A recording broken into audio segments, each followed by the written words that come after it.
Brothers వివాహాలు మరియు పండుగ వేడుకలకు సరికొత్త డిజైన్స్ తో అద్భుతమైన కలెక్షన్. దారుణం, అమానుష్యం ఇంత ఘోరంగా ఉన్నారేంటి అనిపిస్తోంది. గుంటూరులో తీవ్ర కలకలం రేపుతోంది. రన్నింగ్ ట్రైన్లో ఒక మహిళపై అత్యాచారం జరిగిన ఘటన తీవ్ర సంచలనంగా మారుతోంది. చర్లపల్లి స్టేషన్లో దిగినటువంటి ఆ బాధిత మహిళ జీఆర్పీ పోలీసులకు ఫిర్యాదు చేసింది.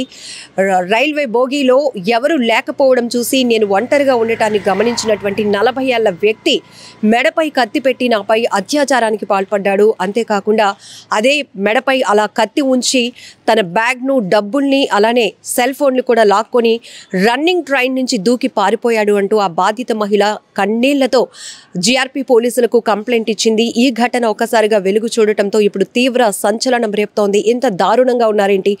రన్నింగ్ ట్రైన్లో ఒక మహిళపై అత్యాచారం జరగడం ఏంటి? ఎంత దారుణాతి దారుణం. సంత్రగాచి స్పెషల్ ట్రైన్ రాజమండ్రి నుండి బయలుదేరింది. గుంటూరు నుంచి పెదకూరపాడు వెళ్తున్న మార్గంలోనే ఈ దారుణమైన ఘటన జరిగినట్లుగా ఆ మహిళ చెప్తోంది. గగ్గోలు పెడుతోంది. తనకింత అన్యాయం జరిగింది. ఆ వ్యక్తి ఎవరో కానీ ట్రైన్ రన్నింగ్లో ఉంటుండగానే తన బోగీలోనికి వచ్చాడు. అప్పటికే గుంటూరులో మహిళలంతా కూడా బోగీలో ఉన్నవారంతా దిగిపోవడం వల్ల ఖాళీ అయిపోయింది.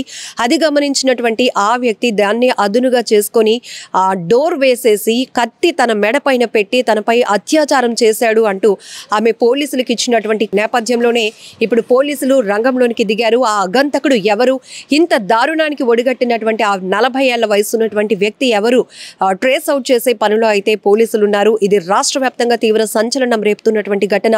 ఎక్కడా కూడా మహిళలకు ఇంకా భద్రత లేదా? ప్రయాణిస్తున్న చోట కూడా మహిళలకు రక్షణ లేకుండా పోతోంది అంటే ఎంత దారుణాతి దారుణమైన ఘటనలు జరుగుతున్నాయి. ఇలాంటి పరిస్థితులు మనం చూస్తుంటే ఇక మహిళలకి కాదు కదా, చిన్న పిల్లలకి కూడా, హాస్పిటల్ బెడ్ పై ఉంటున్నటువంటి మహిళలకి, పిల్లలకి కూడా, వృద్ధులకు కూడా రక్షణ లేకుండా పోతోంది. కామంతో కళ్ళు మూసుకుపోతున్నటువంటి దుర్మార్గులు, అగంతకులు తెగబడిపోతున్నారు. తమ కామవాంఛ తీర్చుకోవడం కోసం అమాయకమైన మహిళల్ని బలి తీసుకుంటున్నటువంటి దారుణాతి దారుణమైన ఘటనలు ఒక్కసారిగా ప్రతి ఒక్కరిని ఉలిక్కిపాటుకు గురి చేస్తున్నాయి. రాష్ట్ర వ్యాప్తంగా తీవ్రంగా చర్చనీయాంశం అవుతుంది ఘటన. ఎందుకంటే రైల్వే అనేటప్పటికీ, రైల్వే ప్రయాణం అనేటప్పటికీ సురక్షితమైన ప్రయాణంతో పాటు అందుబాటులో ఉండే ప్రయాణం, భద్రతతో కూడినటువంటి ప్రయాణంగా మనం భావిస్తూ ఉంటాం. బట్ రాష్ట్రం ఏదైనా కావచ్చు, ఈ మధ్య కాలంలో నేర ప్రవృత్తులు చూస్తే బస్సుల్లో జరుగుతున్నాయి అత్యాచార ఘటనలు, రన్నింగ్ ట్రైన్లో జరుగుతున్నాయి. ఎక్కడికి వెళ్ళాలన్నా మహిళ ఒంటరిగా కనిపిస్తే చాలు వాళ్ళపైన కన్నేస్తున్నారు. వాళ్ళు ఉన్నటువంటి నిస్సహాయ స్థితిని వాళ్ళు అదునుగా చేసుకొని వాళ్ళపై బరి తెగిస్తున్నటువంటి దారుణాతి దారుణమైన ఘటనలు.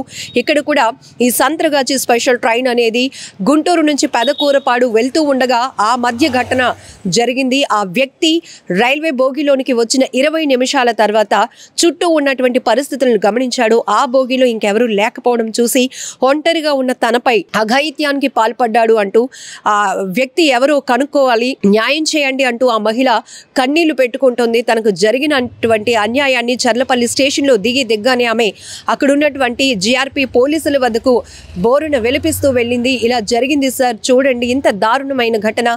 రైల్లో ప్రయాణిస్తున్నటువంటి నాకు భద్రత లేకుండా పోయింది. నాపై ఇంత అఘాయిత్యానికి పాల్పడినటువంటి వ్యక్తి ఎవరో కనుక్కోండి అంటూ ఆ మహిళ ఇచ్చినటువంటి ఫిర్యాదుతో ఇప్పుడు జీఆర్పీ పోలీసులు అలాగనే జనరల్ పోలీసులు కూడా తీవ్రంగా గాలింపు చర్యలు కొనసాగిస్తున్నారు. ఎక్కడికక్కడే స్టేషన్స్లో, ప్లాట్ఫామ్స్లో సీసీటీవీ ఫుటేజ్ ఉంటుంది కాబట్టి ఆ వ్యక్తి కదలికలపైన పూర్తి స్థాయిలో ఫోకస్ పెట్టారు పోలీసులు. ఒక్కసారిగా ఈ ఘటన ప్రతి ఒక్కరిని తీవ్రంగా కలిచివేస్తోంది. ఇంకెక్కడ భద్రత లేదా? పిల్లల్ని బయటకు పంపించాలన్న కూడా తల్లిదండ్రులు ఎంతో ఆలోచించాల్సినటువంటి పరిస్థితి వచ్చేసింది. అంత దారుణమైన ఘటన, అంత దారుణాతి దయనీయమైనటువంటి పరిస్థితుల్లోనికి మనం వెళ్ళిపోతున్నాం. పసి పిల్లలని చూడట్లేదు, వృద్ధులని చూడట్లేదు, మహిళలని చూడటం లేదు. ఒంటరిగా ఉన్నారు అనే కనికరం కూడా లేకుండా అలా కామ పిశాచుల్లాగా పేట్రేగిపోతున్నారు. రాబందుల్లాగా మహిళలపై తెగబడుతున్నటువంటి దారుణాతి దారుణమైన ఘటనలు చాలా బాధాకరమైన విషయం.